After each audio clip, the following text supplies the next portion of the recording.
सबसे पहले तो मैं आपसे माफी मांगती हूं कि मुझे देर हो गई। यहाँ के एयरपोर्ट में हम लैंड नहीं कर पाए, इसलिए हमें थोड़ी देर हो गई। आप सबने इतनी देर से इंतजार किया, इतनी गर्मी में बैठे रहे, इसके लिए मैं आपकी बहुत बहुत आभारी हूं। धन्यवाद। ಮೊದಲನೇದಾಗಿ ತಮ್ಮೆಲ್ಲರನ್ನು ನಾನು ಕ್ಷಮೆ ಕೇಳಕ್ಕೆ ಇಷ್ಟಪಡ್ತೀನಿ. ಯಾಕಂದ್ರೆ ಅಷ್ಟೊತ್ತಿಂದ ನನಗೋಸ್ಕರ ಕಾಯ್ತಾ ಇದ್ದೀರಾ. ಆದರೆ ಆ ಪ್ರೀತಿ ವಿಶ್ವಾಸದಿಂದ ಕಾಯ್ತಾ ಇರೋದಕ್ಕೆ ನಾನು ಬಹಳ ನನ್ನ ಧನ್ಯವಾದಗಳನ್ನ ಸಲ್ಲಿಸಕ್ಕೆ ಇಷ್ಟಪಡ್ತೀನಿ.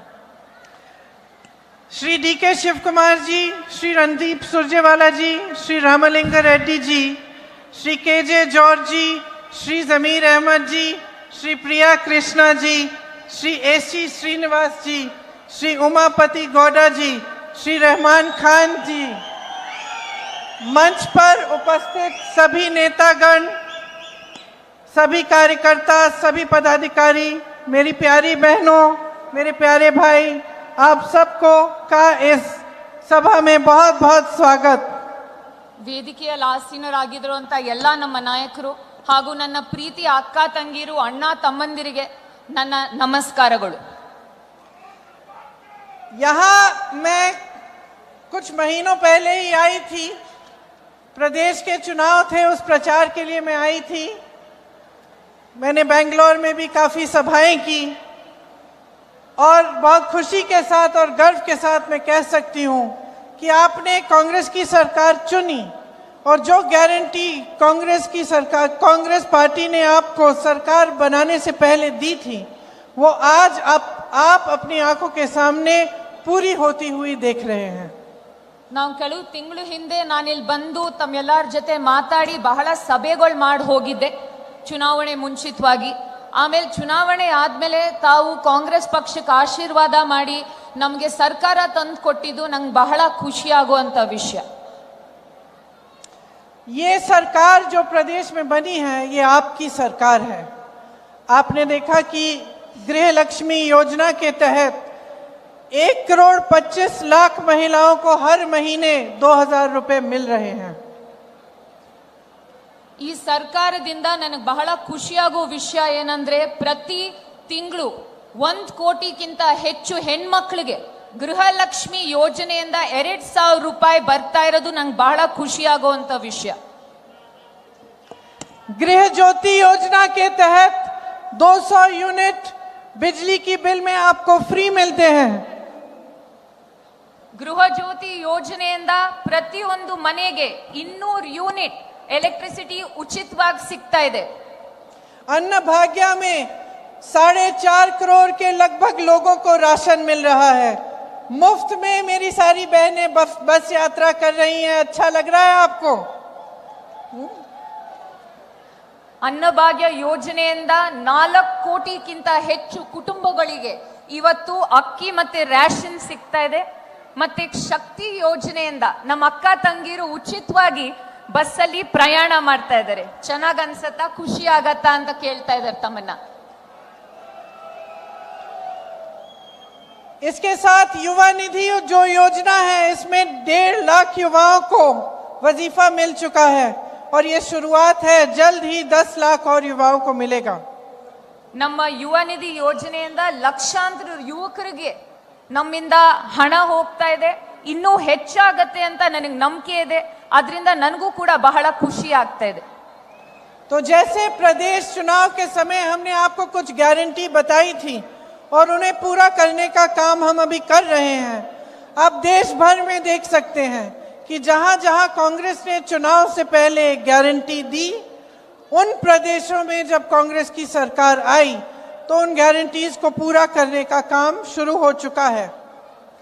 ದೇಶದಾದ್ಯಂತ ನುಡಿದಂತೆ ನಡೆಯುವಂತ ಸರ್ಕಾರ ಎಲ್ಲಾದ್ರೂ ಇದ್ರೆ ಅದು ಕಾಂಗ್ರೆಸ್ ಸರ್ಕಾರ. ಕರ್ನಾಟಕದಲ್ಲಿ ನಾವು ಸರ್ಕಾರ ರಚನೆ ಮಾಡಾದ್ಮೇಲೆ ಎಲ್ಲ 5 ಗ್ಯಾರಂಟಿಗಳನ್ನು ಅನುಷ್ಠಾನ ಮಾಡಿದ್ವಿ.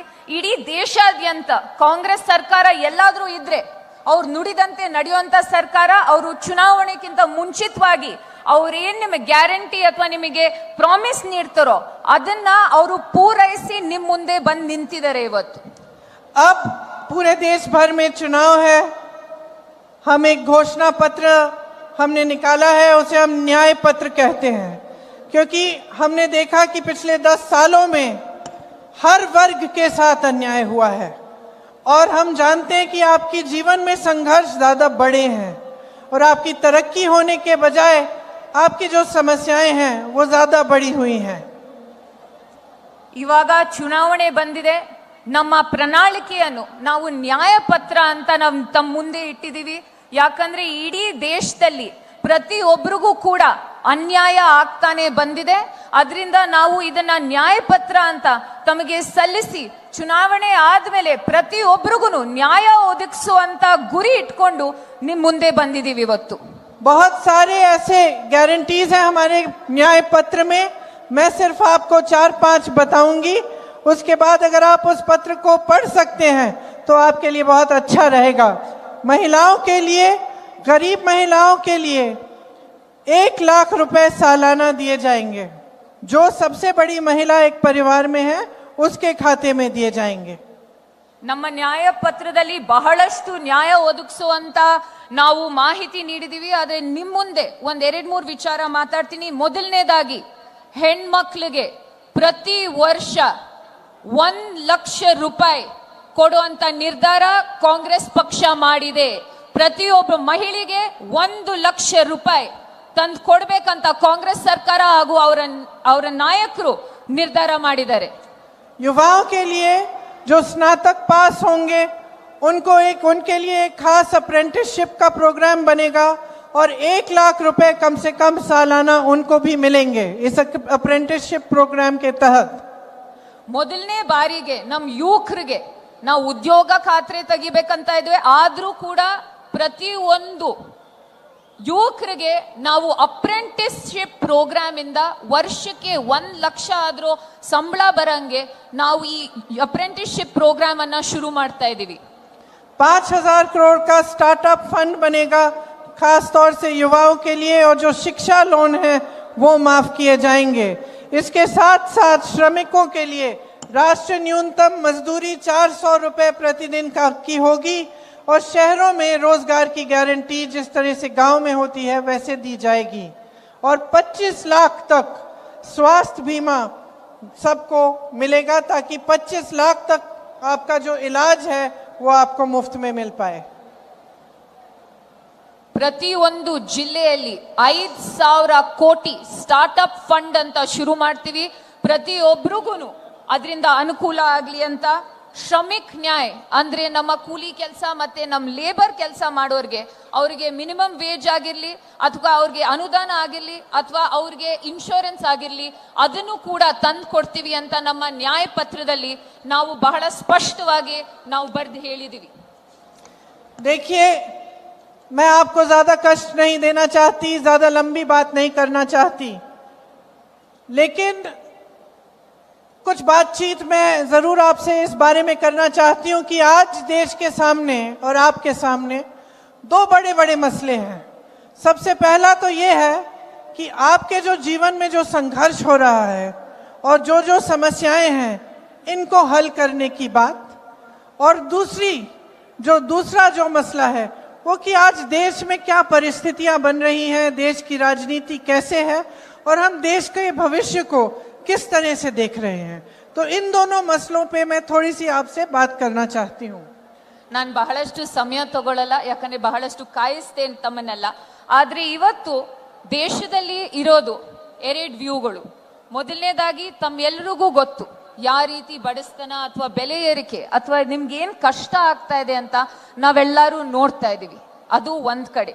ಎರಡನೇ ಕಡೆ ತಾವು ನೋಡ್ತೀರಾ ಮಾಧ್ಯಮದಲ್ಲಿ ಈ ನಾಯಕರು ಯಾವ ರೀತಿ ಮುಂದೆ ಹೋಗಿ ಮಾತಾಡ್ತಾ ಇದ್ದಾರೆ, ಎಲ್ಲಾ ಪ್ರಗತಿ ಇದೆ, ಎಲ್ಲಾ ಚೆನ್ನಾಗಿ ನಡೀತಾ ಇದೆ ಅಂತ. ಇದು 2 ಇಂಡಿಯಾ ವ್ಯೂಗಳು. जहां तक आपकी बात है तो आज आपकी सबसे बड़ी समस्याएं क्या है? महंगाई है और बेरोजगारी है, सही बात है ये? ನಿಮ್ ಮುಂದೆ ಇರೋದು ಇವತ್ತು 2 ಕಷ್ಟಗಳು, ಬೆಲೆ ಏರಿಕೆ ಮತ್ತೆ ನಿರುದ್ಯೋಗ. ನಿಜಾನೋ ಇಲ್ವೋ? मेरी बहनें यहाँ बैठी हैं, सबसे ज्यादा बोझ आप उठाती हो। जब महंगाई बढ़ती है सबसे ज्यादा संकट आप पे होता है। जब कुछ खरीदने के लिए जाना पड़ता है, बच्चे बीमार पड़ते हैं, इलाज के लिए पैसे चाहिए, बच्चों के फीस के लिए पैसे चाहिए, तो चाहे सब जितने भी बड़े हैं घर में, चाहे सब नौकरी कर रहे हों, सब किसी न किसी तरह से रोजगार पाने की कोशिश कर रहे हों, जुगाड़ से किसी तरह से मेहनत कर रहे हों, तब भी पूरा नहीं हो रहा है पैसा। ನನ್ ಮುಂದೆ ನಮ್ಮ ಅಕ್ಕ ತಂಗಿಯರು ಎಲ್ಲರೂ ಇದ್ದಾರೆ, ಅವ್ರಿಗೆ ಗೊತ್ತು ಮನೆ ನಡೆಸುವಂತ ಕಷ್ಟ ಏನಿದೆ ಅಂತ.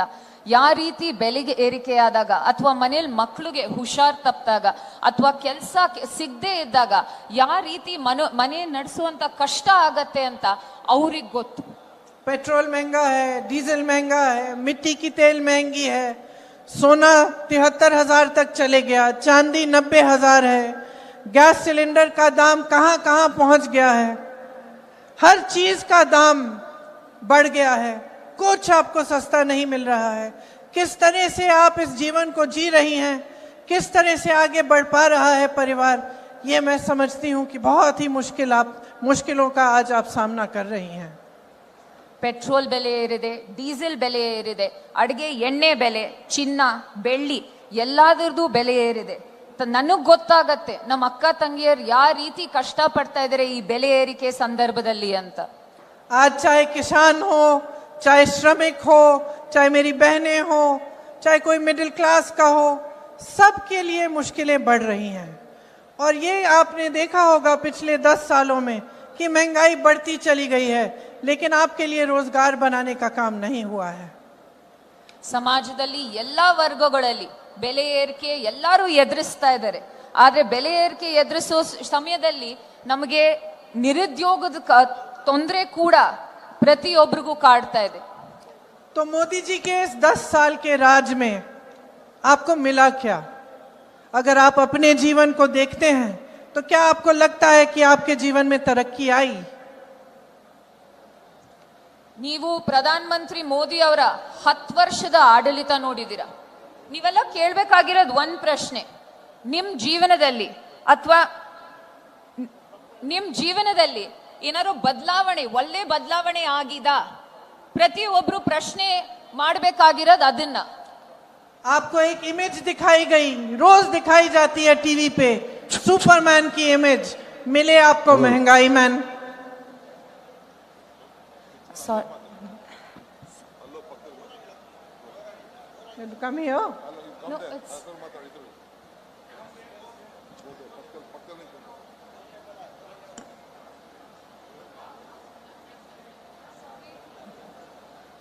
No problem.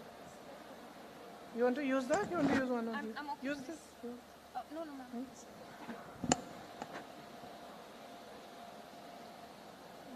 Okay. Go ahead. You want me to repeat? मैं कह रही थी कि आपको सुपरमैन की इमेज दिखाई गई, लेकिन मिले आपको महंगाई मैन, जिन्होंने सिर्फ आपकी महंगाइयां बढ़ाई। ನಿಮ್ಮೆಲ್ಲರ ಮುಂದೆ ಸೂಪರ್ ಮ್ಯಾನ್ ತರ ಏನಂತೀನಿ ಬಂದ್ ನಿಂತ್ಕೊಂಡ್ರು. ಆದ್ರೆ ನಿಜಾಂಶ ಏನಂದ್ರೆ ಅವ್ರು ಸೂಪರ್ ಮ್ಯಾನ್ ಅಲ್ಲ, ಅವ್ರ ಬೆಲೆ ಏರಿಕೆ ಅಥವಾ ಮೆಹಂಗಾಯಿ ಮ್ಯಾನ್ ಆಗಿ ನಿಂತಿದ್ದಾರೆ ನಿಮ್ಮೆಲ್ಲರ ಮುಂದೆ. दरअसल सच्चाई ये है कि इन 10 सालों में सरकार आपके लिए नहीं चली। चाहे आपको टीवी पे, होर्डिंग्स पे, मीडिया कुछ भी दिखाए, सच्चाई ये है जो आप जी रहे हैं। सच्चाई ये है कि आपके जीवन में तरक्की नहीं आई। ನಿಜಾಂಶ ಏನಂದ್ರೆ ಇವತ್ತು ನೀವ್ ಟಿವಿಲಿ ಅಥವಾ ಮಾಧ್ಯಮಗಳಲ್ಲಿ ನೋಡೋ ಅಚ್ಚೇ ದಿನ ಅಥವಾ ದೊಡ್ಡ ಪ್ರಗತಿ ಅಂತ ನಾವ್ ಜೀವನ ಇವತ್ತು ನಾವ್ ನಡೆಸ್ತಾ ಇಲ್ಲ. ನಿಜಾಂಶ ಏನಂದ್ರೆ ತಾವ್ ಎಲ್ಲಾರು ಪ್ರತಿಯೊಬ್ರು ತಾವ್ ಪಡ್ತಾ ಇರೋ ಕಷ್ಟ, ತಮ್ಮಲ್ಲಿರೋ ತೊಂದರೆಗಳು, ಅದೇ ಇವತ್ತಿನ ನಿಜಾಂಶ, ಅದೇ ನಾವ್ ನೋಡ್ತಾ ಇರೋಂತ ಚಿತ್ರಣ. प्रधानमंत्री जी के कुछ गिने चुने मित्र हैं, बड़े बड़े खरबपति हैं, उनके लिए सारी नीतियां बनाई जा रही हैं। ಪ್ರಧಾನ ಮಂತ್ರಿ ಅವ್ರದ್ದು ಸ್ವಲ್ಪ ಬಹಳ ಮುಖ್ಯವಾದಂತ ಸ್ನೇಹಿತರಿದ್ದಾರೆ. ಆ ಸ್ನೇಹಿತರಿಗೆ ಕಂಡ್ರೆ ಎಷ್ಟು ಇಷ್ಟ ಅಂದ್ರೆ ಪ್ರಧಾನ ಮಂತ್ರಿ ಅವ್ರಿಗೆ, ಅವ್ರಿಗೋಸ್ಕರ ಈ ದೇಶದ ನೀತಿ ನಿಯಮಗಳನ್ನೇ ಬದಲಾಯಿಸ್ತಾ ಇದ್ದಾರೆ. देश का लोहा, कोयला, बिजली, सड़कें, हवाई अड्डे, बंदरगाह, देश के हाईवे, देश के PSUs की सारी ताकत सब इन्हीं लोगों को दी जा रही है। ಈ ಈ ದೇಶದ ಕರೆಂಟ್ ಆಗಿರ್ಬೋದು, ಕೋಲ್ ಆಗಿರ್ಬೋದು, ಏರ್ಪೋರ್ಟ್ಗಳಾಗಿರ್ಬೋದು, ನಮ್ಮ ಪಬ್ಲಿಕ್ ಸೆಕ್ಟರ್ ಅಂಡರ್ಟೇಕಿಂಗ್ಗಳು ಏನೇ ಆಗಿದ್ರು ಅದನ್ನೆಲ್ಲ ನರೇಂದ್ರ ಮೋದಿ ಅವರು ಅವ್ರ ಸ್ನೇಹಿತರು ಪಾಲ್ ಮಾಡ್ತಾ ಇದ್ದಾರೆ ಇವತ್ತು. जो बाकी बिजनेस है देश के, जो छोटे छोटे व्यापारी हैं या मध्यम व्यापारी हैं या बड़े व्यापारी जो इनके दोस्त नहीं हैं, उनके बढ़ावे के लिए कोई नीति नहीं है. ಇವತ್ತಿನ ನಿಜಾಂಶ ಏನಂದ್ರೆ ನಮ್ಮ ಸಣ್ಣ ಪುಟ್ಟ ಉದ್ಯಮಿಗಳು, ಈ ದೇಶದ ಬೆನ್ನೆಲುಬಾಗಿರುವಂತ ಸಣ್ಣ ಪುಟ್ಟ ಉದ್ಯಮಿಗಳಿಗೆ ಏನು ಸಹಾಯ ಬರ್ತಾ ಇಲ್ಲ. ಇವತ್ತು ಅವರು ಸಣ್ಣ ಪುಟ್ಟ ಉದ್ಯಮಿಗಳು, ನಮ್ಮ ದೇಶ ನಡೆಸೋ ಉದ್ಯಮಿಗಳಿಗೆ ನಾವು ತೊಂದರೆ ಕೊಟ್ಟು ಇವತ್ತು ಅವ್ರಿಗಂತೂ ಏನು ಸಹಾಯ ಮಾಡಿಲ್ಲ ಈ ಪ್ರಧಾನ ಮಂತ್ರಿ ಮೋದಿ ಅವರು. गरीबों के लिए नहीं है, मिडिल क्लास के लिए नहीं है, श्रमिकों के लिए, किसानों के लिए कोई ऐसी स्कीम्स नहीं है जो आपको आगे बढ़ाए. अगर स्कीम बनती भी है तो 5 किलो राशन देने की स्कीम या कुछ ऐसी चीज जिससे आप अपने पैरों पे खड़े नहीं होंगे, लेकिन आपको कुछ कुछ थोड़ा थोड़ा दिया जाएगा ताकि आप चुप रहें. ಇವತ್ತು ರೈತರಿಗೆ, ಬಡವರಿಗೆ, ಮಧ್ಯಮ ವರ್ಗದವ್ರಿಗೆ, ಲೇಬರ್ ಕ್ಲಾಸ್ ಅವ್ರಿಗೆ ಯಾರಿಗೂ ಸಮಾಜದಲ್ಲಿ ಯಾರಿಗೂ ಏನು ಸಹಾಯ ಮಾಡ್ತಾ ಇಲ್ಲ. ಏನಾದ್ರೂ ಸಹಾಯ ಮಾಡಿದ್ರೆ 5 kg ಅನ್ನ ಅಥವಾ ಸಣ್ಣ ಪುಟ್ಟ ಅಕ್ಕಿ ಅಥವಾ ಸಣ್ಣ ಪುಟ್ಟ ಸ್ಕೀಮ್ಗಳಲ್ಲಿ ತಮಗ್ ಕೊಟ್ಟಿ ತಮಗ್ ತೃಪ್ತಿ ಪಡಿಸುವಂತ ಪ್ರಯತ್ನ ಒಂದ್ ಮಾತ್ರ ಮಾಡ್ತಾ ಇದ್ದಾರೆ ನರೇಂದ್ರ ಮೋದಿ ಅವರು. हर स्तर पर लोकतंत्र को कमजोर करने की कोशिशें होती हैं. आपके अधिकार कमजोर किए जाते हैं. आज संविधान बदलने की बात हो रही है. संविधान बदलने से क्या होगा? आप ही के अधिकार कमजोर होंगे, आप ही की मजबूती कम होगी, क्योंकि संविधान के तहत इस देश में हर इंसान को, चाहे वो महिला हो, पुरुष हो, किसी भी जाति का, किसी भी धर्म का हो, चाहे वो किसान हो, चाहे प्रधानमंत्री हो, सबको समान अधिकार मिलता है. ಇವತ್ತು ಪ್ರಜಾಪ್ರಭುತ್ವವನ್ನು ವೀಕ್ ಮಾಡಕ್ ಹೊರಟಿದ್ದಾರೆ. ಎರಡನೇದಾಗಿ ತಮ್ಮ ಅಧಿಕಾರ ಮತ್ತೆ ತಮಗ್ ಸಾಂವಿಧಾನಿಕ ಏನ್ ಹಕ್ಕುಗಳಿದ್ವೋ ಅದನ್ನ ಕಮ್ಮಿ ಮಾಡ್ತಾ ಇದ್ದಾರೆ. ಆಮೇಲೆ ಇವ್ರುಗಳು ಸಂವಿಧಾನವನ್ನೇ ಬದಲಾಯಿಸಕ್ ನಿಂತಿರುವಂತ ಪಕ್ಷ. ಸಂವಿಧಾನ ಬದಲಾಯಿದ್ರೆ ಯಾರಿಗ್ ತೊಂದರೆ ಆಗತ್ತೆ? ಪ್ರಜಾಪ್ರಭುತ್ವದಲ್ಲಿ ಸಂವಿಧಾನ ಬದಲಾದ್ರೆ ತಮ್ಮ ಎಲ್ಲಾರ್ಗೂ ಹಕ್ಕಿರೋ ಹಕ್ಕುಗಳು, ಸಾಂವಿಧಾನಿಕ ಹಕ್ಕುಗಳನ್ನ ಕಿತ್ಕೋತಾರೆ. ಆಮೇಲೆ ಕಿತ್ಕೊಳ್ಳುವಂತ ಪ್ರಯತ್ನ ಆಗ್ಲೇ ಶುರು ಆಗಿದೆ, ಇನ್ನೂ ಹೆಚ್ಚು ಮಾಡ್ತಾರೆ ಬರೋ ದಿವಸಗಳಲ್ಲಿ. शायद इस देश में पहली बार ऐसा हुआ होगा कि चुनाव से पहले 2-2 मुख्यमंत्रियों को गिरफ्तार किया गया है. किसी एक देश की सबसे बड़ी पार्टी के बैंक अकाउंट बंद किए गए हैं और पूरे विपक्ष पे एक भयंकर हमला हो रहा है. प्रधानमंत्री सुबह से शाम तक यही कहते रहते हैं कि पूरी दुनिया भ्रष्ट है, सारे नेता भ्रष्ट हैं, सिर्फ वही एक ईमानदार और पाक है. ಇವತ್ತು ದೇಶದ ಇತಿಹಾಸದಲ್ಲಿ ಮೊದಲನೇ ಬಾರಿಗೆ ಎರಡೆರಡು ಮುಖ್ಯಮಂತ್ರಿಗಳನ್ನ ಜೈಲಿಗೆ ಹಾಕಿದ್ದಾರೆ. ಇವತ್ ನೋಡ್ತೀರಾ, ದೇಶದ ಅತಿ ದೊಡ್ಡ ರಾಜಕೀಯ ಪಕ್ಷದ್ದು ಅಕೌಂಟ್ ನ ಬಂದ್ ಮಾಡಿದ್ದಾರೆ. ಪ್ರಧಾನ ಮಂತ್ರಿ ಅವ್ರಿಗೆ ಏನ್ ಅನ್ಸಿದೆ ಅಂದ್ರೆ, ಇಡೀ ದೇಶದಲ್ಲಿ ಮತ್ತೆ ಭೂಮಿ ಮತ್ತೆ ಪ್ರಪಂಚದಲ್ಲಿ ಎಲ್ಲಾರು ಭ್ರಷ್ಟರು ಇರೋದು ಒಬ್ರೆ, ಭ್ರಷ್ಟರಾಗದೆ ಇರೋರು, ಕರಪ್ಷನ್ ಫ್ರೀ ಅಂತ ಯಾರು ಇದ್ರೆ ಒಬ್ರೆ ಅನ್ಕೊಂಡಿದ್ದಾರೆ ನರೇಂದ್ರ ಮೋದಿ ಅವರು. लेकिन कुछ समय पहले उन्होंने एक स्कीम बनाई, इलेक्टोरल बॉन्ड्स की स्कीम, जिसके तहत जो भी राजनीतिक दल को चंदा दे रहा था उसका नाम गुप्त रहता था. ಇವಾಗ ತಮ್ಗೆಲ್ಲರಿಗೂ ಗೊತ್ತಿರೋ ಹಾಗೆ ಅವ್ರ ಸರ್ಕಾರ ಮತ್ತೆ ಅವ್ರ ನೇತೃತ್ವದಲ್ಲಿ ಒಂದು ಎಲೆಕ್ಟ್ರಲ್ ಬಾಂಡ್ ಅಂತ ಒಂದು ಸ್ಕೀಮ್ ತಂದ್ರು. ಆ ಸ್ಕೀಮ್ ಅಲ್ಲಿ ಏನಂದ್ರೆ, ತಾವ್ ಎಷ್ಟೇ ದುಡ್ಡು ಕೊಟ್ರು, ಯಾವ ರೀತಿ ಚಂದಾ ವಸೂಲಿ ಆದ್ರೂ ಕೂಡ ಯಾರು ಕೊಟ್ಟಿದ್ದಾರೆ, ಎಷ್ಟು ಕೊಟ್ಟಿದ್ದಾರೆ ಅಂತ ಯಾರಿಗೂ ಗೊತ್ತಾಗ್ತಾ ಇರಲಿಲ್ಲ. सुप्रीम कोर्ट ने कहा कि यह गलत स्कीम है, इसको पारदर्शी बनाओ, जिसने जिसको चंदा दी है उसकी लिस्ट निकलनी चाहिए. तो पहले तो सरकार ने मना कर दिया कि लिस्ट नहीं मिल रही है, फिर सुप्रीम कोर्ट ने डांटा तो वो लिस्ट निकली, और जब लिस्ट निकली तो नरेंद्र मोदी जी की भाजपा की पूरी असलियत इस देश के सामने आ चुकी है. ನಮ್ ಸುಪ್ರೀಂ ಕೋರ್ಟ್ ಹೇಳ್ತು, ತಾವ್ ಎಲ್ಲಾರ್ಗೂ ತೆರೆದಿಡ್ಬೇಕು ಯಾರ್ಯಾರು ಏನಂತೀನಿ ಈ ಎಲೆಕ್ಟ್ರಲ್ ಬಾಂಡ್ ಅಲ್ಲಿ ಫಂಡ್ ನೀಡಿದ್ದಾರೆ ಅಂತ. ಸರ್ಕಾರ ಹೇಳ್ತು ನಾವು ಕೊಡಲ್ಲ, ನಮ್ಮ ಹತ್ರ ಇಲ್ಲ ಅಂತ. ಸುಪ್ರೀಂ ಕೋರ್ಟ್ ಪುನಃ ಕೇಳಿದಾಗ ಅವ್ರು ಎಲ್ಲ ಬಂದು ತರ್ದಿಟ್ಟು ಯಾರು ಯಾವ ಪಕ್ಷಕ್ಕೆ ಎಷ್ಟು ಕೊಟ್ಟಿದ್ದಾರೆ ಅಂತ ನೋಡಿದಾಗ ಯಾರಿಂದ ಚಂದಾ ವಸೂಲಿ ಆಯ್ತು, ಯಾರು ಎಷ್ಟು ಕೊಟ್ರು ಅಂತ ಇಡೀ ದೇಶದ ಮುಂದೆನೆ ತೆರೆದಿಟ್ಟು ಎಲ್ಲಾರ್ಗೂ ಗೊತ್ತಾಯ್ತು ಯಾವ ಪಕ್ಷ ಚಂದ ವಸೂಲಿ ಮಾಡ್ತಿತ್ತು ಅಂತ. चंदा की स्कीम नहीं थी, ये वसूली की स्कीम थी. जिसने चंदा दिया उसकी एक अनोखी कहानी थी. किसी पे छापा मारा, चंदा लिया, छापे बंद. किसी पे केस डाले, चंदा लिया, केस बंद. किसी ने कोविड की वैक्सीन बनाई, उसने चंदा दिया. किसी ने वो गुजरात का पुल बनाया जो टूट कर गिर पड़ा, उसने भी चंदा दिया. किसी ऐसी कंपनी ने चंदा दिया जिसकी 150 करोड़ तक के तकरीबन मुनाफा है और चंदा दे रहे हैं 1100 करोड़ का. ಇದು ಚಂದ ಅಲ್ಲ, ಇದು ವಸೂಲಿ ಆಗಿತ್ತು. ಯಾಕಂದ್ರೆ ತಾವ್ ಯಾರ್ಯಾರು ಕೊಟ್ಟಿದ್ದಾರೆ, ದುಡ್ಡು ಕೊಟ್ಟಿದ್ದಾರೆ ಅಂತ ನೋಡಿದ್ರೆ ಯಾರ್ಯಾರಿಗೆ IT ಇಡಿ ನೋಟಿಸ್ ಹೋಗಿತ್ತೋ ಅವ್ರಿಗೆ, ಯಾರ್ಯಾರ ಮೇಲೆ ಕೇಸ್ ಆಗಿತ್ತೋ ಅವ್ರಿಗೆ, ಯಾರ್ಯಾರಿಗೆ ವ್ಯಾಕ್ಸಿನ್ ಪರ್ಮಿಷನ್ ಬೇಕಿತ್ತೋ, ಬ್ರಿಡ್ಜ್ ಕಟ್ಟಕ್ ಪರ್ಮಿಷನ್ ಬೇಕಿತ್ತೋ, ಏನಾದ್ರು ಟೆಂಡರ್ ಅಲ್ಲಿ ಕೆಲಸ ಆಗ್ಬೇಕಾಗಿತ್ತೋ ಅವರು ಎಲೆಕ್ಟ್ರಲ್ ಬಾಂಡ್ಸ್ ಅಲ್ಲಿ ಈ ಪಕ್ಷಕ್ಕೆ ದುಡ್ಡು ಕೊಟ್ಟಿದ್ರು. ಇದು ಎಲ್ಲ ಬಹಿರಂಗವಾಗಿ ತಮ್ಮ ಮುಂದೆ ಸುಪ್ರೀಂ ಕೋರ್ಟ್ ಆದೇಶ ಆದ್ಮೇಲೆ ಮುಂದ್ ಬಂದ್ ಇಟ್ಟಿದೀವಿ. पूरी तरह से काले धन को सफेद करने की स्कीम है ये. ಇದು ಬೇರೆ ಏನೂ ಅಲ್ಲ, ಕಪ್ ಹಣವನ್ನು ವೈಟ್ ಮಾಡಿ ತಂದು ಕ್ಲೀನ್ ಆಗಿ ಮುಂದ್ ಉಪಯೋಗಿಸಕ್ ಆಗಿರೋಂತ ಷಡ್ಯಂತ್ರ ಇದು. और भाजपा ने तो इतना मजाक समझ रखा है, वो सोचते हैं कि कुछ भी कर लेंगे, पब्लिक को पता नहीं चलेगा. एक पूरी सर्विस, जैसे आप जाते हैं ना लॉन्ड्री सर्विस में, फुल सर्विस देते हैं. वॉशिंग मशीन है, उसमें काला धन डालो, सफेद निकलता है. मनी लॉन्ड्रिंग की मशीन है, स्टेन रिमूवल की सर्विस मिल रही है. किसी को भ्रष्ट कहते हैं इसने हजारों करोड़ों का किया है घोटाला, भाजपा को ज्वाइन करता है. जिस दिन ज्वाइन करता है तो कहते हैं कि ये ईमानदार आदमी है. ಇವರೆಲ್ಲ ಅನ್ಕೊಂಡಿರೋದೇನಂದ್ರೆ ಅವ್ರು ಏನೇ ಮಾಡಿದ್ರು ನಮ್ಗಳು ಗೊತ್ತಾಗಲ್ಲ ಅಂತ. ಬಿಜೆಪಿ ಅವರು ಇವತ್ ಒಂದ್ ವಾಷಿಂಗ್ ಮಿಷಿನ್ ತೆರೆದಿಟ್ಟಿದ್ದಾರೆ. ತಾವೆಲ್ಲ ನೋಡಿದಿರ ವಾಷಿಂಗ್ ಮಿಷಿನ್ ಯಾವ ರೀತಿ ನಡೆಯುತ್ತೆ ಅಂತ. ಅದ್ರೊಳಗೆ ಏನಂತೀನಿ, ನೀವು ಬ್ಲಾಕ್ ಮನಿ ಹಾಕಿ ಹೊರಗಡೆ ವೈಟ್ ಬರುತ್ತೆ, ನೀವು ಬ್ರಷ್ಟ್ರನ್ ಹಾಕಿ ಹೊರಗಡೆ ಕ್ಲೀನ್ ಆಗಿ ಬರ್ತಾರೆ. ಆಮೇಲೆ ಬಿಜೆಪಿ ಅವರೇ ಹೇಳಿರ್ತಾರೆ ಸಾವಿರ ಕೋಟಿ ಹಗರಣ ಮಾಡಿದಾರೆ ಈ ರಾಜಕಾರಣಿಗಳಂತ.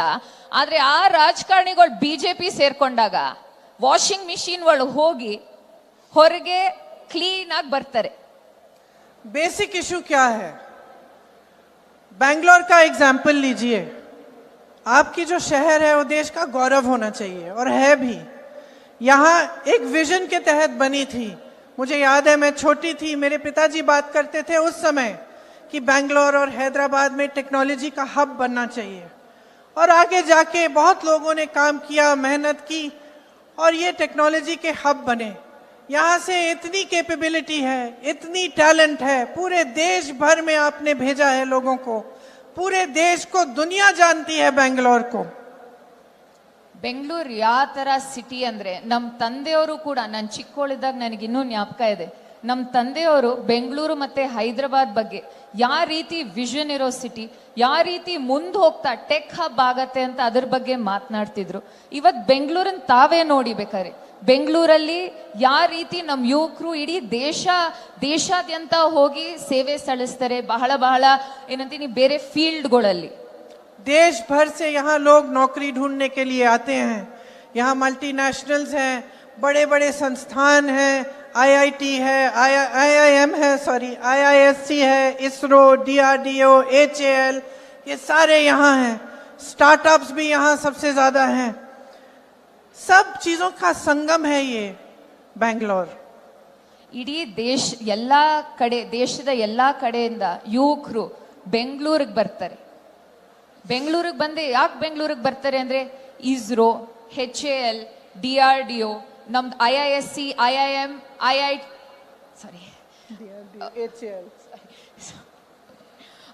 ಬಹಳಷ್ಟು ಇನ್ಸ್ಟಿಟ್ಯೂಷನ್ಗಳಿದಾವೆ.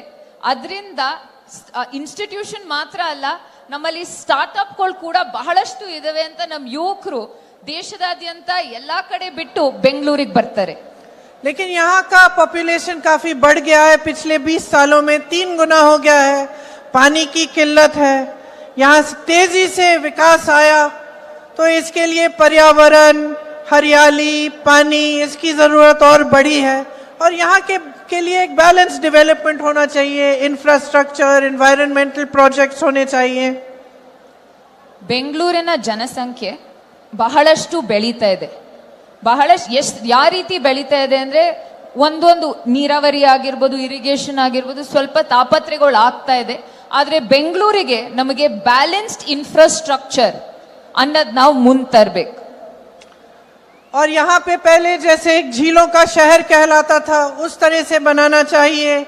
जो सबअर्बन रेल प्रोजेक्ट है, जो मेट्रो का एक्सपेंशन है, ये सब करना है। ओला, उबर, जोमेटो, स्विगी में जो काम करते हैं उन पर फोकस होना चाहिए। उनके लिए सामाजिक सुरक्षा भी मिलनी चाहिए। लेकिन यहाँ के सारे सांसद भाजपा के हैं, वो क्या बातें कर रहे हैं। इतना बड़ा चुनाव है, पूरी दुनिया देख रही है, दुनिया का सबसे बड़ा लोकतंत्र है, और दुनिया क्या देख रही है कि कैसी कैसी बातें हो रही हैं। आपके सबसे बड़े नेता जो सबसे ऊंचा पोजीशन इस देश में रखते हैं, वो कैसी कैसी बातें आपके सामने कर रहे हैं। आपके विकास की बात नहीं हो रही है, आपके झीलों की बात नहीं हो रही है, यहाँ की टेक्नोलॉजी की बात नहीं हो रही है, श्रमिकों की बात नहीं हो रही है, किसानों की बात नहीं हो रही है। देश में बात क्या हो रही है? ಬೆಂಗಳೂರಲ್ಲಿ ಬಹಳಷ್ಟು ಸಬರ್ಬನ್ ರೇಲ್ ಆಗಿರ್ಲಿ, ಮೆಟ್ರೋ ಆಗಿರ್ಲಿ, ಅದಕ್ಕೆ ನಾವಿನ್ನೂ ಹೊತ್ಕೊಟ್ಟು ನಾವಿನ್ನೂ ಡೆವಲಪ್ ಮಾಡಬೇಕು. ಆಮೇಲೆ ಗಿಗ್ ವರ್ಕರ್ಸ್ ಬೆಂಗಳೂರಲ್ಲಿ ಬಹಳಷ್ಟಿದ್ದಾರೆ. ಉಬರ್, ಓಲಾ, ಸ್ವಿಗ್ಗಿ, ಝೊಮ್ಯಾಟೊ, ಆ ರೀತಿ ಅವ್ರಗಳಿಗೂ ನಾವು ಸಹಾಯ ನೀಡಬೇಕು. ಆದ್ರೆ ತೊಂದರೆ ಮತ್ತೆ ತಾಪತ್ರೆ ಏನಂದ್ರೆ ಬೆಂಗಳೂರಿನ ಎಲ್ಲಾ ಸಂಸದರು ಯಾವ ಪಕ್ಷದವರು? ಬಿಜೆಪಿ ಪಕ್ಷದವರು. ರಾಜ್ಯದಲ್ಲೂ ಕೂಡ ಇವತ್ತು ಈ ಚುನಾವಣೆಯಲ್ಲಿ ಇಡೀ ಪ್ರಪಂಚನೇ ನೋಡ್ತಾ ಅಂತ ಚುನಾವಣೆಯಲ್ಲಿ ಅವರು ರೈತರ ಬಗ್ಗೆ ಮಾತಾಡ್ತಾ ಇಲ್ಲ, ಹೆಣ್ಮಕ್ಳ ಬಗ್ಗೆ ಮಾತಾಡ್ತಾ ಇಲ್ಲ, ಸಮಸ್ಯೆಗಳ ಬಗ್ಗೆ ಮಾತಾಡ್ತಾ ಇಲ್ಲ.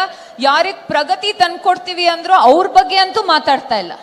ಅವರ ಅತಿ ದೊಡ್ಡ ನಾಯಕರು ಸ್ಟೇಜ್ ಅಲ್ಲಿ ನಿಂತ್ಕೊಂಡು ಯಾವ ರೀತಿ ಯಾವ ವಿಷಯಗಳ ಬಗ್ಗೆ ಮಾತನಾಡ್ತಾರೆ ಅಂತ ತಾವೇ ಕೂಡ ನೋಡಿದಿರಾ. ಇಡೀ ಪ್ರಪಂಚ ನೋಡ್ತಾ ಇದೆ ಇದನ್ನ. आप टीवी चलाओ, क्या बातें देखते हो? क्या देखते हो कि कौन सी पार्टी आपके लिए कौन सा स्कीम ला रही है? क्या आप देखते हो कि कौन सी पार्टी किस तरह से रोजगार बनाएंगे आपके लिए, किस तरह से आपको मजबूत बनाएंगे? नहीं। आप देखते हो कि पीएम कह रहे हैं हमें 400 पार कर दो, हम संविधान को बदल देंगे, हमें 400 सीट दो। ಇವತ್ತು ತಾವೆಲ್ಲ ಈ ಚುನಾವಣೆಯಲ್ಲಿ ನೋಡ್ತಾ ಇದ್ದೀರಾ ಯಾವ ರೀತಿ ಚುನಾವಣೆ ನಡೀತಾ ಇದೆ ಅಂತ. ಯಾವುದು ಪ್ರಗತಿಪರ ವಿಷಯಗಳಾಗಿರ್ಲಿ ಅಥವಾ ಯಾವ ರೀತಿ ಜನಕ್ಕೆ ಸಹಾಯ ಮಾಡ್ತೀನಿ ಅಂತ ಅದ್ರ ಬಗ್ಗೆ ಅವ್ರ ಚುನಾವಣೆ ನಡೆಸ್ತಾ ಇಲ್ಲ. ಅವ್ರ ಚುನಾವಣೆ ನಡೆಸ್ತಾ ಇರೋದು ಯಾವ್ದ್ರ ಮೇಲಂದ್ರೆ ಅವರು ಒಂದು ಪ್ರಧಾನ ಮಂತ್ರಿ ಅವ್ರ ಫೋಟೋ ಹಾಕ್ಬಿಟ್ಟು ನಾವು 400ಕ್ಕಿಂತ ಹೆಚ್ಚು ಸೀಟ್ ಬರ್ತೀವಿ, 400ಕ್ಕಿಂತ ಹೆಚ್ಚು ಸೀಟ್ ಬಂದ್ರೆ ನಮ್ಮ ಸಂವಿಧಾನ ಬದಲಾಯಿಸ್ತೀವಿ ಅಂತ ಆ ರೀತಿ ಮಾತ್ರ ಈ ಚುನಾವಣೆ ನಡೆಸ್ತಾ ಇದ್ದಾರೆ. कभी कहेंगे कि मुझे गाली दे रहे हैं, कभी धर्म की बात करेंगे, हर चीज की बात करेंगे, लेकिन आपके जो प्रॉब्लम्स हैं, आपकी समस्याएं हैं, उसकी बात नहीं होती. Is this what you deserve? One of the most qualified cities in the world. You have exported technology, innovation, manpower, everything, and you deserve this in your election. That this should be the discussion. ಬೆಂಗಳೂರಂತ ರಾಜ್ಯಕ್ಕೆ ನಮಗ್ ಬೇಕಾಗಿರೋಂಥ ಲೀಡರ್ಗಳು ಯಾರಂದ್ರೆ ನಮ್ಮ ಪ್ರಗತಿ, ನಮ್ಮ ಉನ್ನತ ಯಾವ ರೀತಿ ನಾವು ಮುಂದೆ ಹೋಗ್ಬೋದು ಅಂತ ಆ ರೀತಿ ನಮಗ್ ನಾಯಕರು ಬೇಕು. ಆದ್ರೆ ಇವತ್ತು ಚುನಾವಣೆ ನಡೀತಾ ಇರೋದು ಯಾವ್ದ್ರ ಮೇಲೆ ಅಂದ್ರೆ ತಾವೆಲ್ಲ ನೋಡಿದಿರ ಯಾವ ರೀತಿ ಭಾವನಾತ್ಮಕ ಚುನಾವಣೆ ಮಾತ್ರ ನಡೆಸ್ತಾ ಇದ್ದಾರೆ ಇವರು. ಬೆಂಗಳೂರು ಜನಕ್ಕೆ ಮತ್ತೆ ಕರ್ನಾಟಕ ರಾಜ್ಯಕ್ಕೆ ಈ ರೀತಿ ನಾಯಕರು ಬೇಕಿಲ್ಲ. कैसी कैसी बहकी बहकी बातें पिछले 2 दिनों में अब ये शुरू हुआ है कि कांग्रेस पार्टी चाहती है कि आपके मंगलसूत्र और आपका सोना आपसे छीन ले। 70 सालों से ये देश स्वतंत्र है, 55 सालों के लिए कांग्रेस की सरकार रही है। किसी ने आपसे सोना छीना, आपके मंगलसूत्र छीने? इंदिरा गांधी ने अपना सोना, जब जंग हुई थी, अपना सोना देश को दिया। मेरी मां का मंगलसूत्र इस देश को कुर्बान हुआ है। 2-3 ದಿವಸದಿಂದ ಯಾವ ರೀತಿ ಮಾತುಗಳು ನಡೀತಾ ಇದೆ ಅಂತ ತಾವು ನೋಡ್ತೀರಾ. ಅವ್ರಂತಾರೆ ಕಾಂಗ್ರೆಸ್ ಪಕ್ಷಕ್ಕೆ ಬೆಂಬಲ ನೀಡಿದ್ರೆ ನಮ್ಮ ಹೆಣ್ಮಕ್ಳಿನ ತಾಲಿ ಅಥವಾ ಮಂಗಲ್ ಸೂತ್ರ ಕಿತ್ಕೋತಾರೆ ಅಂತ. ನಮ್ಮ ದೇಶಕ್ಕೆ ಇಂಡಿಪೆಂಡೆನ್ಸ್ ಬಂದ್ ಎಷ್ಟು ವರ್ಷ ಆಯ್ತು? ಕಾಂಗ್ರೆಸ್ ಪಕ್ಷ ಎಷ್ಟು ವರ್ಷ ಆಡಳಿತ ಮಾಡಿಲ್ಲ. ನಮ್ಮ ಸ್ವಂತ ಅಜ್ಜಿಯವರು ಯುದ್ಧದಲ್ಲಿ ಅವ್ರ ಚಿನ್ನನ ಅಡ ಇಟ್ಟು ನಮ್ಮ ಸೈನಿಕರಿಗೆ ಸಹಾಯ ಮಾಡಿದ್ರು. ಇವತ್ತು ನಮ್ಮ ತಾಯಿಯ ಮಂಗಲ್ ಸೂತ್ರ, ನಮ್ಮ ತಂದೆಯವರು ಶಹೀದ್ ಆದ್ರಲ್ಲ, ಆ ಮಂಗಲ್ ಸೂತ್ರ ಈ ನೆಲದಲ್ಲಿದೆ. ಅದೇ ನಮ್ಮ ಕುಟುಂಬದ ಇತಿಹಾಸ. सच्चाई ये है कि ये लोग महिलाओं का संघर्ष नहीं समझ सकते. महिलाओं के दिल में जो सेवा भाव होता है ना, वो सेवा भाव हमारे इस देश की सारी परंपराओं का आधार है. वही सेवा भाव, वो जो महिला जो रात को सोएगी नहीं जब तक सारे नहीं सो जाएंगे घर में, वो महिला जब परिवार में संकट आता है, पैसों की कमी होती है, तो वो अपने गहने गिरवी रखेगी. वो भूखी सोएगी लेकिन किसी और को भूखा नहीं सोने देगी. उसका संघर्ष ये लोग नहीं जानते. ಈ ಬಿಜೆಪಿ ಪಕ್ಷಕ್ಕೆ ಹೆಣ್ಮಕ್ಳ ಕಷ್ಟಗಳು ಅರ್ಥ ಆಗಲ್ಲ. ಈ ನಮ್ಮ ದೇಶದ ಹೆಣ್ಮಕ್ಳು ಯಾವ ರೀತಿ ಅಂದ್ರೆ ಸೇವಾ ಮನೋಭಾವದವರು, ಸೇವೆ ಮಾಡಕ್ಕೆ ಅವ್ರ ಜೀವನವನ್ನೇ ಮುಡಿಪಾಗಿಡೋರು. ಈ ಹೆಣ್ಮಕ್ಳು ತಾವೆಲ್ಲ ನೋಡಿದಿರಾ, ಅವ್ರ ಮನೆಯಲ್ಲಿ ಬೇರೆಯವ್ರೆಲ್ಲ ಮನ್ಗೋಕ್ಕಿಂತ ಅಥವಾ ಊಟ ಮಾಡೋಕ್ಕಿಂತ ಮುಂಚೆ ಅವ್ರ ಮನ್ಗಲ್ಲ. ಅವರು ಬೇರೆಯವ್ರಿಗೆ ಸಹಾಯ ಆಗ್ಲಿ ಅಂತ ಅವ್ರ ಸ್ವಂತ ಏನಿದೋ ಚಿನ್ನ ಆಗಿರ್ಲಿ ಏನೇ ಆಗಿರ್ಲಿ ಅಡ ಇಟ್ಟು ಜನಕ್ಕೆ ಸಹಾಯ ಮಾಡುವಂತ ಮನೋಭಾವ. ಆದ್ರೆ ಈ ನಮ್ಮ ಬಿಜೆಪಿ ನಾಯಕರಿಗೆ ನಮ್ಮ ಹೆಣ್ಮಕ್ಳ ಕಷ್ಟ, ಅವ್ರ ಕಷ್ಟ ಅಂತೂ ಅರ್ಥನೇ ಆಗಲ್ಲ. और अगर मोदी जी मंगल सूत्र का महत्व समझते तो वो ऐसी अनैतिक बातें नहीं करते. ಪ್ರಧಾನ ಮಂತ್ರಿ ಮೋದಿ ಅವರಿಗೆ ಆ ನಮ್ಮ ಮಾಂಗಲ್ಯ ಸರದ್ದು ವ್ಯಾಲ್ಯೂ ಗೊತ್ತಿದ್ದಿದ್ರೆ ಈ ರೀತಿ ಅಂತೂ ಮಾತನಾಡ್ತಿರ್ಲಿಲ್ಲ. किसान पर कर्ज चढ़ता है तो उसकी पत्नी अपने मंगल सूत्र को गिरवी रखती है. ರೈತರು ಸಾಲ ಹೆಚ್ಚಾದಾಗ ಅವ್ರ ಮನೆಯಲ್ಲಿ ಅವ್ರ ಹೆಂಡತಿ ಆ ಮಂಗಲ್ ಸೂತ್ರನ ಅಡ ಇಡ್ತಾಳೆ. बच्चों की शादी होती है या दवाई की जरूरत होती है तो महिलाएं अपने गहने गिरवी रखती हैं. ಯಾರಿಗಾರೋ ಹುಷಾರ್ ತಪ್ಪಿದಾಗ ಅಥವಾ ದುಡ್ಡಿನ ಅವಶ್ಯಕತೆ ಆದಾಗ ನಮ್ಮ ಮನೆ ಹೆಣ್ಮಕ್ಳು ಅವ್ರದ್ದೇನಿದೋ ಅದನ್ನ ಅಡ ಇಟ್ಟು ಮನೆ ನಡೆಸ್ತಾರೆ. ये बात ये लोग नहीं समझते. और इसका प्रमाण ये है कि जब नोटबंदी हुई और महिलाओं की बचत इन्होंने ली, इन्होंने कहा कि बैंकों में पहुंचाओ, तब मोदी जी कहां थे? तब मोदी जी क्या कह रहे थे? ले रहे थे आपसे. ಈ ಮಂಗಲ್ ಸೂತ್ರದ ಮಹತ್ವದ ಬಗ್ಗೆ ಮಾತಾಡೋ ನಾಯಕರು ನೋಟ್ ಬಂದಿ ಆದಾಗ ನಮ್ಮ ಹೆಣ್ಮಕ್ಳು ದುಡ್ಡು ಕಷ್ಟಪಟ್ಟು ಕೂಡಿಟ್ಟಿದ್ದ ದುಡ್ಡು ಎಲ್ಲ ಆ ನೋಟ್ಗಳು ರದ್ದಾದಾಗ ಈ ಪ್ರಧಾನ ಮಂತ್ರಿ ಮೋದಿ ಅವರು ಎಲ್ಲಿದ್ರು? ಇಷ್ಟೆಲ್ಲ ಮಾತಾಡ್ತಾರಲ್ಲ, ಎಲ್ಲಿದ್ರು ಅವರು? जब देश में उन्होंने कहा कि कल से लॉकडाउन हो जाएगा और सारे मजदूर पूरे देश भर से, बेंगलोर से भी, यूपी, बिहार, अलग अलग जगहों में पैदल निकले क्योंकि इन्होंने ट्रेनें बंद कर दी, बस बंद कर दी. तब जब खाना नहीं मिल रहा था शहरों में, जब कोई चारा नहीं था, तो महिलाओं ने अपने गहने, अपनी बचत गिरवी रखी. तब मोदी जी कहां थे? ದೇಶದಲ್ಲಿ ಕೋವಿಡ್ ಆದಾಗ ಯಾರಿಗೂ ಹೇಳ್ದೇನೆ ರಾತ್ರಿ ಲಾಕ್ಡೌನ್ ಮಾಡಿದಾಗ ಯಾರಿಗೂ ಏನು, ಎಷ್ಟೋ ಜನಕ್ಕೆ ಊಟ ಇಲ್ಲ, ಎಷ್ಟೋ ಜನ ನಮ್ಮ ಇಡೀ ದೇಶಾದ್ಯಂತ ಮೈಗ್ರೆಂಟ್ ವರ್ಕರ್ಸ್ ಎಲ್ಲಿದ್ದಾರೆ ಅವ್ರಿಗೆ ಹೋಗೋ ದಾರಿ ಇಲ್ಲ, ದಿಕ್ಕಿಲ್ಲ. ಎಷ್ಟೋ ಕಡೆ ಅಷ್ಟೂ ಕಷ್ಟ, ಎಷ್ಟೋ ಜನ ಸಾವನ್ನಪ್ಪಿದ್ರು, ಎಷ್ಟೋ ಜನ ನಡ್ಕೊಂಡು ಹೋಗಿ ಸತ್ತಿದ್ದಾರೆ. ಅವ್ರ ಕಷ್ಟ ನೋಡ್ಕೊಳ್ಳೋವಾಗ ಹೆಣ್ಮಕ್ಳು ಕಷ್ಟ ಅವ್ರು ಯಾವ ರೀತಿ ಸಹಿಸಿದ್ರು ಅಂತ ಅವಾಗ ಎಲ್ಲಿದ್ರು ಪ್ರಧಾನ ಮಂತ್ರಿ ಮೋದಿ ಅವರು? किसान आंदोलन हुआ, 600 किसान शहीद हुए, उनकी विधवाओं के मंगलसूत्र के बारे में सोचा मोदी जी ने? ರೈತರು ಪ್ರತಿಭಟನೆ ಮಾಡಿದ್ರು, ಬಹಳಷ್ಟು ತಿಂಗಳು ಪ್ರತಿಭಟನೆ ಮಾಡಿದ್ರು. 600ಕ್ಕಿಂತ ಹೆಚ್ಚು ನಮ್ಮ ರೈತರು ತೀರೋದ್ರು ಈ ಪ್ರತಿಭಟನೆಯಲ್ಲಿ. ಅವ್ರ ಮನೇಲಿರೋ ಹೆಂಡತಿಯರ ಮಂಗಲಸೂತ್ರದ ಬಗ್ಗೆ ಯೋಚನೆ ಇರಲಿಲ್ವಾ? ಪ್ರಧಾನ ಮಂತ್ರಿ ಮೋದಿ ಅವರು ಎಲ್ಲಿದ್ರು ಅವಾಗ? मणिपुर में एक जवान की बीवी को का वस्त्र हरण करके पूरे देश के सामने चलाया.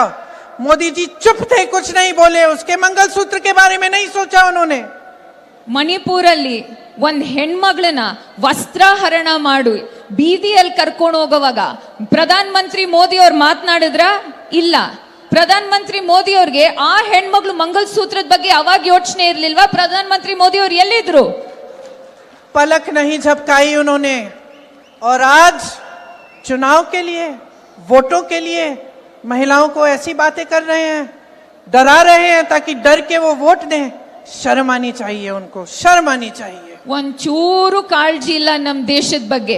ಇವಾಗ ಚುನಾವಣೆ ಬಂದಿದೆ ಅಂತ ತಮ್ಗೆಲ್ಲ ಹೆದರಿಸ್ಬಿಟ್ಟು ವೋಟ್ ಹಾಕ್ಸ್ಕೊಳಕ್ ನೋಡ್ತಾ ಇದಾರಲ್ಲ, ನಾಚಿಕೆ ಆಗ್ಬೇಕು ಪ್ರಧಾನ ಮಂತ್ರಿ ಮೋದಿ ಅವ್ರಿಗೆ, ನಾಚಿಕೆ। अगर इस देश की महिलाओं के मंगलसूत्र की परवाह होती तो उनके बेटों को आप रोजगार दिलवाते, तो महंगाई कम करते, छात्रों को शिक्षा की सुविधा देते, देश की बेटियों को अपने पैरों पे खड़े होने का काम कराते। ಇವತ್ತು ನರೇಂದ್ರ ಮೋದಿ ಅವ್ರಿಗೆ ಅಷ್ಟ್ ಯೋಚನೆ ಇದ್ದಿದ್ರೆ ನಮ್ಮ ಹೆಣ್ಮಕ್ಳು ಮಂಗಲಸೂತ್ರದ ಬಗ್ಗೆ, ಅವ್ರ ಮನೆಯಲ್ಲಿರೋ ಗಂಡ್ ಮಕ್ಳಿಗೆ ಉದ್ಯೋಗ ಒದಗಿಸ್ಕೊಡ್ತಿದ್ರು, ಬೆಲೆ ಏರಿಕೆ ಕಮ್ಮಿ ಮಾಡ್ಕೊಡ್ತಿದ್ರು, ಆಮೇಲೆ ಹೆಣ್ಮಕ್ಳ ಸಬಲೀಕರಣಕ್ಕೆ ಇನ್ನೂ ಹೆಚ್ಚು ಒತ್ತು ಕೊಡ್ತಿದ್ರು ಅಂತ ನಾನು ಹೇಳಕ್ ಇಷ್ಟಪಡ್ತೀನಿ। देश हैरानी से देख रहा है, इतनी बड़ी बड़ी समस्याएं हैं। आप यहाँ बैठी हैं, मैं जानती हूँ यहाँ से जाएंगी, देर हो रही है, काफी महिलाएं चली भी गई हैं क्योंकि घर जाना है, काम करना है, बहुत देर हो गई है, खाना पकाना है, लोगों को देखना है, चाहे आप जॉब कर रही हैं, कुछ भी कर रही हैं। इतनी महंगाई है, इतनी बड़ी बड़ी समस्याएं हैं, तमाम बच्चे बेरोजगार घूम रहे हैं, आपने मेहनत से पढ़ाया, शिक्षा दिलवाई, इतनी बड़ी समस्याएं हैं और इतनी छोटी छोटी स्तर की बातें हो रही हैं। सारे नेता भाजपा के आपके सामने आकर ऐसी अजीब अजीब सी बातें कर रहे हैं, झूठ बोल रहे हैं दिन रात, सोचते हैं कि आप देखेंगे नहीं, आप पढ़ेंगे नहीं कि कौन सी पार्टी क्या कह रही है, क्या हो रहा है आपके आंखों के सामने। ದೇಶದ ಮುಂದೆ ಬಹಳಷ್ಟು ಸಮಸ್ಯೆಗಳಿದಾವೆ, ನನ್ಗೂ ಗೊತ್ತು। ಬಹಳಷ್ಟು ಹೆಣ್ಮಕ್ಳು ಇಲ್ಲಿ ಮನೆ ಹೋಗಿ ಮನೆ ನೋಡ್ಕೋಬೇಕು, ಕತ್ಲಾಯ್ತು, ನನ್ಗೋಸ್ಕರ ಕಾಯ್ದಿದ್ದೀರಾ ಅಂತ ತಾವೆಲ್ಲ ಇವತ್ತು ಬಹಳ ಮಹತ್ವವಾದಂತ ತೊಂದರೆಗಳು ಈ ದೇಶವನ್ನ ಕಾಡ್ತಾ ಇದೆ। ಬೆಲೆ ಏರಿಕೆ ಆಗಿರ್ಬೋದು, ನಿರುದ್ಯೋಗ ಆಗಿರ್ಬೋದು, ಆದ್ರೆ ಇಂಥ ದೊಡ್ಡ ವಿಚಾರಗಳಿದ್ದಾಗ, ಇಂಥ ದೊಡ್ಡ ಸಮಸ್ಯೆಗಳಿದ್ದಾಗ ಈ ದೇಶದಲ್ಲಿ ಈ ಪ್ರಧಾನ ಮಂತ್ರಿಯವರು ಯಾವ ತರ ಸಣ್ಣ ಸಣ್ಣ ಮಾತನಾಡ್ತಾ ಇದಾರೆ ಅಂತ ತಾವೆಲ್ಲ ನೋಡ್ತಾ ಇದ್ದೀರಾ। ಬಿಜೆಪಿ ಅವ್ರ ನಾಯಕರು ಯಾವ ರೀತಿ ಹೊಲ್ಸು ಮತ್ತೆ ಸಣ್ಣ ಸಣ್ಣ ಮಾತುಗಳಾಡಿ ರಾಜಕೀಯ ಮಾಡ್ತಾ ಇದ್ದಾರೆ ಅಂತ ತಾವೆಲ್ಲ ನೋಡ್ತಾ ಇದ್ದೀರಾ। ನಾವು ಯಾವ ವಿಚಾರಗಳು ದೇಶಕ್ಕೆ ತೊಂದರೆ ತರ್ತಾ ಇದೆ ಅದನ್ನ ಹೇಗ್ ಬಗೆಹರಿಸ್ಬೇಕಂತ ಮಾತನಾಡ್ತಾ ಇದೀವಿ, ಆದ್ರೆ ಬಿಜೆಪಿ ಮತ್ತೆ ಅವ್ರ ನಾಯಕರು ಈ ತರ ಸಣ್ಣ ಸಣ್ಣ ಮಾತಾಡಿ ತಮ್ಗೆಲ್ಲ ಮಂಕ್ ಬೂದಿ ಎರ್ಚಕ್ ನಿಂತಿದ್ದಾರೆ। ಆದ್ರೆ ತಾವೆಲ್ಲ ನೋಡ್ತಾ ಇದ್ದೀರಾ ನಿಜಾಂಶ ಏನು ಅಂತ, ತಮ್ಮ ಕಣ್ ಮುಂದೆ ಎಲ್ಲ ತಾವೆಲ್ಲ ನೋಡ್ತಾ ಇದ್ದೀರಾ। आप तय करिए, ये आपका चुनाव है, कितने चुनाव हिंदू मुस्लिम हिंदू मुस्लिम हिंदू मुस्लिम करके आप लड़वाएंगे, आप तय करिए। और आप क्या ये चुनाव महंगाई, बेरोजगारी, शिक्षा, स्वास्थ्य पे नहीं लड़ाना चाहते? आप तय करिए, आपको कैसी राजनीति चाहिए, नैतिक राजनीति कि नाटक की राजनीति, सत्ता की राजनीति कि सत्य की राजनीति, परोपकार चाहिए आपको या अहंकार चाहिए, ये तय करिए। क्योंकि अब समय आ गया है कि अगर आप गहराई से नहीं सोचेंगे, आप जागोगे नहीं, तो ये देश खाई में चले जाएगा।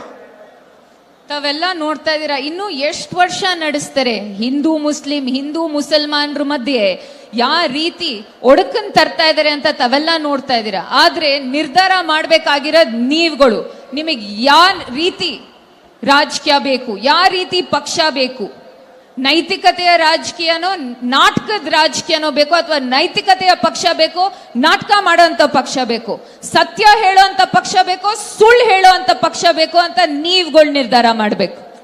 धर्म ने क्या सिखाया है? भगवान राम को हम क्यों पूजते हैं? क्योंकि उन्होंने सेवा की, प्रजा की, और वो एक नैतिक, भगवान राम नैतिक थे, सत्य के पथ पर चले। ನಾವೆಲ್ಲ ರಾಮನ್ ಯಾಕೆ ನಾವು ಪ್ರಾರ್ಥಿಸೋದು? ಯಾಕಂದ್ರೆ ಅವ್ರ ಸೇವಾ ಮನೋಭಾವ ನೋಡಿ ನಾವೆಲ್ಲ ಪ್ರಾರ್ಥಿಸ್ತೀವಿ। ರಾಮ ಅನ್ನೋದು ನೈತಿಕತೆಯ ದಾರಿಯಲ್ಲಿ ನಡೆದಿದ್ದು, ಸತ್ಯದ ದಾರಿಯಲ್ಲಿ ನಡೆದಿದಂತ ನಮ್ ಶ್ರೀರಾಮ। महात्मा गांधी जी ने वही पथ पकड़ा जब उनको गोली लगी, हे राम करके लफ्ज निकले उनके मुंह से। उन्होंने पूरा स्वतंत्रता संग्राम सत्य के आधार पर लड़ा। ये एक अनोखा संग्राम था पूरी दुनिया में, और इसी के आधार पर, सत्य के आधार पर, नैतिकता के आधार पर और समानता के आधार पर हमारा वो संविधान बना जिसे ये बदलना चाहते हैं। ಮಹಾತ್ಮ ಗಾಂಧಿ ಅವರು ಕೂಡ ಅವರು ನಡೆದಿದ್ದ ದಾರಿ ಈ ಸತ್ಯದ ದಾರಿ. ಅವರಲ್ಲಿ ಗೋಲಿ ಹಾರಿಸಿದಾಗ್ಲೂ ಕೂಡ ಅವರು ಹೇ ರಾಮ್ ಅಂತ ಹೇಳಿ ಪ್ರಾಣ ಬಿಟ್ಟವರು. ನಮ್ಮ ಇಡೀ ಸ್ವತಂತ್ರ ಚಳುವಳಿಯಲ್ಲಿ ಮಹಾತ್ಮ ಗಾಂಧಿ ಅವರು ಸತ್ಯದ ಹಾದಿಯಲ್ಲಿ ಹೋದ್ರು. ಆ ಸತ್ಯವನ್ನು ಇಟ್ಕೊಂಡು ಸಾಮಾಜಿಕ ನ್ಯಾಯವನ್ನು ಮುಂದಿಟ್ಟು ನಾವು ಸಂವಿಧಾನವನ್ನ ತಂದಿಟ್ವಿ. लेकिन आज ये स्थिति है कि झूठ का बोलबाला है, सत्य को छोड़िए। रोज सुबह से शाम तक आप पूरा अपने सामने नाटक देखते हैं। सरकारें तोड़ी जाती हैं, पैसे खिलाए जाते हैं विधायकों को, सारी चीजें सब आपकी आंखों के सामने होते हैं। मीडिया दंडवत होके कहती है कि देखिए मोदी का मास्टर स्ट्रोक, मोदी जी ने किया, कोई और नहीं कर सकता। सारे गलत काम हो रहे हैं, आपकी आंखों के सामने हो रहे हैं, आप चुप हैं। विपक्ष चीख रहा है, चिल्ला रहा है, विपक्ष पर दबाव डल रहा है, मीडिया पर दबाव डल रहा है, न्यायालयों पे दबाव डल रहा है। जितने भी संस्थान बने थे आपके अधिकारों की रक्षा के लिए, सब दबाए जा रहे हैं। हम लड़ रहे हैं, आप कब लड़ोगे? ಸತ್ಯ ಅನ್ನೋದು ಬಿಟ್ಬಿಡಿ, ಬಿಜೆಪಿ ಅವರು ಪ್ರತಿದಿನ ನಾಟಕ ಮತ್ತೆ ಸುಳ್ಳು ಹೇಳ್ಕೊಂಡು ಓಡಾಡ್ಕೊಂಡು ರಾಜಕೀಯ ಮಾಡ್ತಾ ಇದ್ದಾರೆ. ಪ್ರತಿಯೊಬ್ಬರಿಗೂ ಗೊತ್ತು ಈ ನಿಜಾಂಶ ಏನು ಅಂತ, ಏನ್ ತಾಪತ್ರೆಗಳು ತಮ್ಮನ್ನೆಲ್ಲ ಕಾಡ್ತಾ ಇದೆ ಅಂತ ತಮ್ಗೆಲ್ಲರಿಗೂ ಗೊತ್ತು. ಆದ್ರೆ ದೇಶದ ಮಾಧ್ಯಮಗಳಲ್ಲಿ ಎಲ್ಲ ಚೆನ್ನಾಗಿದೆ, ಪ್ರಗತಿ ಇದೆ, ಈ ದೇಶದಲ್ಲಿ ಎಲ್ಲ ಉದ್ಧಾರ ಆಗ್ತಾ ಇದ್ದಾರೆ ಅಂತ ತೋರಿಸ್ತಾ ಇದ್ದಾರೆ. ಇವತ್ತು ನರೇಂದ್ರ ಮೋದಿ ವಿಪಕ್ಷದ ನಾಯಕರು ಮಾತ್ರ ಅಲ್ಲ, ಮಾಧ್ಯಮಗಳಾಗಿರ್ಲಿ, ವಿಪಕ್ಷ ಆಗಿರ್ಲಿ, ಉನ್ನತ ನ್ಯಾಯಾಲಯ ಆಗಿರ್ಲಿ, ಪ್ರತಿ ಒಬ್ರ ಮೇಲೆ ಪ್ರೆಷರ್ ತಂದು ಏನ್ ಸಾಧಿಸಕ್ ನೋಡ್ತಾ ಇದಾರೆ ಅಂತ ನೀವ್ ನೋಡ್ತಾ ಇದ್ದೀರಾ. ಆದ್ರೆ ನಿಮ್ ಹಕ್ಕಗೋಸ್ಕರ ಯಾರೋ ಹೋರಾಟ ಮಾಡಂಗಿದ್ರೆ ನಾವ್ ನಿಮ್ ಪರ ಯಾವತ್ತೂ ನಿಂತಿರ್ತೀವಿ. समय आ गया है कि आप अपनी लड़ाई लड़ना शुरू करें, अपने अधिकारों की लड़ाई। कि आप हर नेता को, हर राजनीतिक दल को, खास तौर से भाजपा को और प्रधानमंत्री जी को ये सिखाएं कि आपके मुद्दों पे चुनाव लड़े जाने चाहिए। ನಿಮ್ ಹೋರಾಟ ಇವಾಗ ಶುರು ಆಗ್ಬೇಕು. ನೀವು ಹೋರಾಟದ ಹಾದಿಲಿ ಮುಂದೋಗಿ ನೀವು ಪ್ರತಿ ಒಂದು ನಾಯಕರಿಗೆ ಈ ಚುನಾವಣೆಯಲ್ಲಿ ತೋರಿಸ್ಕೊಡ್ಬೇಕಾಗಿರೋದೇನಂದ್ರೆ, ಈ ಚುನಾವಣೆ ನಮ್ಗೇನ್ ಕಾಡ್ತಾ ಇದೆ, ಏನ್ ಇಶ್ಯೂಸ್ ಇದೆ ಅದರ ಮೇಲೆ ನಡಿಬೇಕು. ನಮ್ಗೇನ್ ತೊಂದರೆ ಇದೆ, ಈ ದೇಶಕ್ಕೆ ಏನಾಗಿದೆ ಅದರ ಮೇಲೆ ನಡಿಬೇಕು ಅಂತ ತಾವು ತಕ್ಕ ಪಾಠವನ್ನ ಕಲಿಸ್ಕೊಡ್ಬೇಕು. मैं मोदी जी को चुनौती देती हूं, इस चुनाव को महंगाई, बेरोजगारी, शिक्षा की सुविधाएं, स्वास्थ्य की सुविधाएं पे लड़ के देखें। ನಾನ್ ನರೇಂದ್ರ ಮೋದಿ ಅವ್ರಿಗೆ ಒಂದು ಚಾಲೆಂಜ್ ಕೊಡ್ತೀನಿ. ಇವತ್ತು ಈ ಎಲೆಕ್ಷನ್ ನ ಬೆಲೆ ಏರಿಕೆ, ನಿರುದ್ಯೋಗ, ಶಿಕ್ಷಣದಲ್ಲಿ ಆಗ್ತಾ ಇರೋ ಕೊರತೆಗಳು ಮತ್ತೆ ಹೆಲ್ತ್ ಅಲ್ಲಿರೋ ತೊಂದರೆಗಳ ಬಗ್ಗೆ ನೀವು ಎಲೆಕ್ಷನ್ ನ ಬಂದು ನೀವು ನಿಂತ್ಕೊಳ್ಳಿ ಅಂತ ನಾನು ಓಪನ್ ಚಾಲೆಂಜ್ ಕೊಡ್ತಾ ಇದ್ದೀನಿ. इन 10 सालों में क्या किया है आपके लिए, कौन सी तरक्की लाए हैं आपके जीवन में, यहाँ खड़े होकर ये बताएं। ಈ 10 ವರ್ಷದಲ್ಲಿ ನಿಮ್ ಜೀವನದಲ್ಲಿ ಏನ್ ಪ್ರಗತಿ ತಂದಿದ್ದಾರೆ, ನಿಮ್ಗೋಸ್ಕರ ಏನ್ ಮಾಡಿದ್ದಾರೆ ಅಂತ ಇಲ್ಲಿ ಬಂದು ನಿಂತ್ಕೊಂಡು ಮಾತಾಡ್ಬೇಕು ಪ್ರಧಾನ ಮಂತ್ರಿ ಮೋದಿ ಅವರು. और मैं आपको चुनौती देती हूं, इस देश की जनता को, कि आप जागो, जागरूक बनो, मांगो अपना हक, अपने अधिकारों के लिए लड़ो और इस चुनाव को अपने बारे में बनाओ। ನಾನ್ ನಿಮ್ಗೆ ಎಲ್ಲಾರ್ಗೂ ಹೇಳೋದೇನಂದ್ರೆ, ಇದು ನಿಮ್ಮ ಹೋರಾಟ. ಈ ಚುನಾವಣೆ ನಿಮ್ಮ ಇಶ್ಯೂಸ್ ಮೇಲಾಗ್ಬೇಕು, ನಿಮಗ್ ಆಗ್ತಾರ ಅಂತ ಏನ್ ತೊಂದರೆಗಳಿದೋ ಅದರ ಮೇಲೆ ಆಗ್ಬೇಕು. ಇದೇ ನಿಮ್ಮ ಹೋರಾಟ. ನೀವೆಲ್ಲರೂ ಎದ್ದೇಳಿ ಎಚ್ಚರರಾಗಿ ಮುಂದೆ ಹೋಗಿ ಅಂತ ನಾನು ಹೇಳಕ್ ಇಷ್ಟಪಡ್ತೀನಿ. बहुत हो गया है, आपने बहुत देख लिया है, अब बदलाव लाओ, कांग्रेस के उम्मीदवारों को जिताओ। जैसे कर्नाटका में आपकी सरकार ने आपको काम करके दिखाया है और आगे भी आपको दिखाएगी, उसी तरह की सरकार केंद्र में लाओ ताकि आपके मुद्दे सर्वोपरि हों और आप सर्वोपरि हों। ऐसा ही होना चाहिए लोकतंत्र में। आप बहुत ध्यान से यहाँ पे बैठे हैं मेरी बातों को सुनने के लिए, इसके लिए खास तौर से आप लोगों को बहुत बहुत धन्यवाद। जानती हूँ कि बहुत देर हो गई, आप सबको भी जाना है। एक बार मेरे साथ कहिए जय हिंद। धन्यवाद।